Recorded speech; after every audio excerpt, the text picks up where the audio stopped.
నమస్కారం. మన ఏపీలో నెక్స్ట్ సీఎం ఎవరైతే బాగుంటుంది అనుకుంటున్నారు? నెక్స్ట్ సీఎం జగన్ గారు అయితేనే బాగుంటుంది అనుకుంటున్నాను. దేనికనండి? అంటే ప్రభుత్వం అందరికీ సహకరించేలాగా ప్రభుత్వం దగ్గరికి చేయించుకోవాలంటే పని ఎవరి దగ్గరికి రాజీ పడకుండా పని చేయించుకునే విధానం బాగుందండి.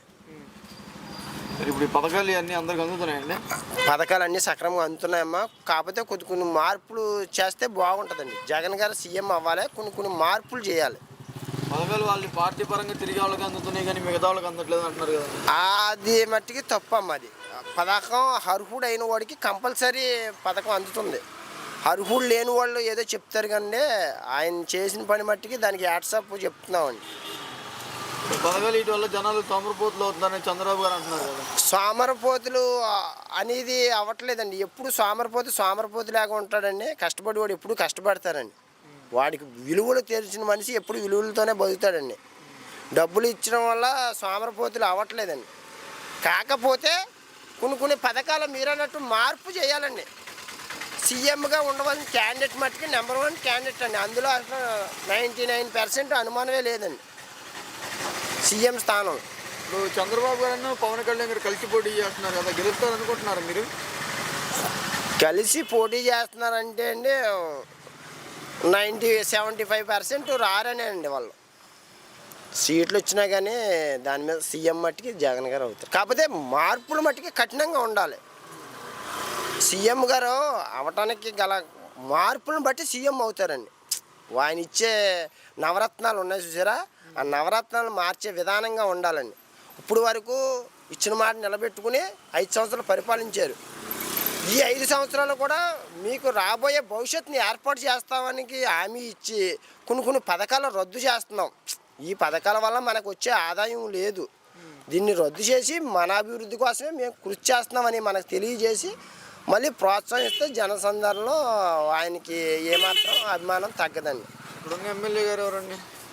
ఇప్పుడు ఉన్న ఎమ్మెల్యే గారు మా కుర్సత్యనారాయణ గారు. ఆయన గారు మంచిగా చేస్తున్నారా?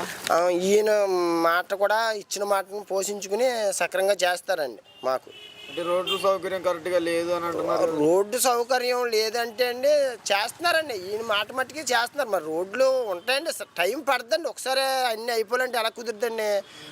ఆదాయం సమకూర్చుకోవాలి కదా. ఇవన్నీ నిలతొక్కుని ఇవన్నీ చేసుకోవాలి కదండి. ఇవాళ మనిషి మాకు డబ్బులు ఇవ్వకుండా మా రోడ్డు వేయండి ఎవరైనా ఎప్పుడైనా ముందుకు వస్తామండి.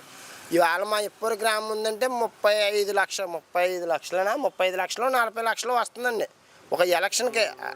ఉదాహరణ ₹1 కోటి ఖర్చు అవుతుందండి. ఆ ₹1 కోటి ఏదో పని చేయించుకుంటామని గ్రామంలో 10 కొంపలే మాట అన్నప్పుడు అంత సీఎం గారిని మాట అంత ఉదాహరణ మాటలు అనేస్తారు కానీ అవి లెక్కలో కాదండి అవి. అయితే ఈసారి ఖచ్చితంగా జగన్ గారు సీఎం అవుతారు. సీఎం గారు జగన్ గారు అవుతారు. మాకు కుర్సత్యనారాయణ గారు కూడా వస్తారండి. ఎందుకంటే అండి బలవంతమైన వాడిని ఒకరిని కొట్టినా పర్వాలేదండి. బలహీన వాళ్ళకి 10 మంది సాయం చేస్తున్నారండి. ఈ బలవంతమైన వాడు కూడా బలహీనుల దగ్గర లాగే సంపాదిస్తున్నాడు. ఇతను ఏమైనా పుట్టుపూరత్తాలతో ఏమో కాదండి. ఇవాళ కుర్సత్యనారాయణ గారికి ఒక రిమాండ్ కొన్నా ఏదన్నా ఏదో డబ్బులు వేసుకుంటున్నారా కట్ట అని ఒక మీకు అపోహలు వచ్చినా కానీ ఈయన పేదవాడి దగ్గరికి సహాయం చేస్తున్నారండి. ఒక వ్యక్తిని కొడుతున్నారు. మీరన్నట్టు అంబానీని కొట్టినా అంబానీ కూడా ఇవాళ జియో ఉందండి. ఎంత మోసం చేస్తున్నాడు జియో వల్ల. మాకు 300 రీఛార్జ్లు కొట్టి అది కనపడదు జనం. ఆయన దగ్గర ఈయన ఏదైనా తీసి 10 మందికి ఉపయోగం చేస్తే దీన్ని అవలంబిస్తున్నారు. సీఎం జగన్ అయితేనే బాగుంటుందండి. కానీ నవరత్నాలు మార్చే విధానం కుదరాలి. మార్చే విధానం ఉంటేనే మాకు సహకరించగలమండి. అవి ఎందుకంటే అండి ఇప్పుడు రేషన్ బియ్యం అంటున్నారండి. ఆ రేషన్ బియ్యం ఆడు ఒక 2 లీటర్లు ఆయిల్ వేసుకుని యథాప్రకారం మేము డీలర్ కాడికే తెచ్చుకుంటున్నామండి. కొన్ని ఆ పథకాలన్నీ తొలగించుకుంటేనే మంచిదండి. అవి మాకు రేషన్ అంటున్నారు ఇంటి బియ్యం. ఆడు తెంపుగా ఆడు ఉద్యోగం కూడా ఆడు ఇచ్చారని జగన్ గారి అభిప్రాయం మీద సక్రంగా చేయట్లేదండి. తీసేస్తే చాలా ఘరానాగా చేస్తున్నాడండి ఆడు ఉద్యోగం కూడా. ఒక మనిషి డబ్బులు ఇచ్చినోడు ఎప్పుడైనా సరే కృతజ్ఞాభావంతో చేయాలండి. వాళ్ళకి డబ్బులు పొందినా కూడా వాళ్ళకి గర్వంగా మాట్లాడుతున్నారండి. ఇవాళ ఎవరు తన తల్లికి చీర కొనుక్కోమని 2 ఏళ్ళు ఇవ్వని వ్యక్తి ఇవాళ జగన్ గారు వచ్చాక మనిషికి అమ్మకే చేతిలో డబ్బులు ఉంచుకోమని ఇచ్చానండి బాధ్యతపూర్వంగా. అలానే కొన్ని పథకాలు మట్టికి ఉన్నాయండి. కొన్ని మీరు అన్నట్టు సోమరపోతు అయ్యే పథకాలు తీసేయాలండి. అవి నిజంగా సోమరపోతులే అండి. అవి అయితే ఈసారి నవరత్నాలు మారితే బాగుంటుందని నవరత్నాలు మారితేనే బాగుంటుందండి. సీఎం గారు మట్టికి సీఎం గారు ఉండే స్థానం మట్టికి ఆయన అండి. ఇచ్చిన మాటకి కట్టుబడి లేకుండా ఇవాళ నేను దేనికి అర్హున్నా దానికి నా ఇంటికి వచ్చే పథకం ఇస్తున్నారు. ఇది వరకు అనుకోండి చిన్న కాపులేండి, నేను ఓసీనే. కాపులోని ఎత్తాక మంగళోని కలమన్నారు. మాది వెస్ట్ చెప్పారు. ఇదేంటి కాపులోని ఎత్తాకే మంగళోని కలితే ఆడికి గడ్డం గీస్తాడంటండి ఆ సార్ గారికి.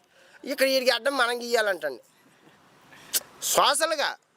ఆ సార్ గారికి గడ్డం గీస్తాడంటే ఈ గడ్డానికి నేను గీయాలంటండి. మంగళూరు దగ్గరికి వెళ్ళమన్నారు. ఇదేంటారు బాబా, నేను కాపునే, నాకు అర్హునైతే వస్తే నేను ఇలా కష్టపడతాను, అర్హునైతే వస్తలేదు. నా బయోడేటా ఆధార్ కార్డు, నా ఆధార్ కార్డుని బట్టి ఇప్పుడు 90 మంది పోటీ పడతారు. 90 మందిలో వాళ్ళు ఇచ్చేది 50 మందికి ఇస్తారు. దానికి అర్హుడైన వాడికి వాళ్ళు సక్రమంగా జగన్ గారు ఇస్తున్నారండి. ఒకళ్ళు కాళ్ళు పట్టుకోక్కర్లేదు, ఒకళ్ళు ఏళ్ళు పట్టుకోక్కర్లేదు. అదండి. ఇంకా మీ డౌట్లు ఏమైనా ఉంటే అడగండి, చెప్తాను.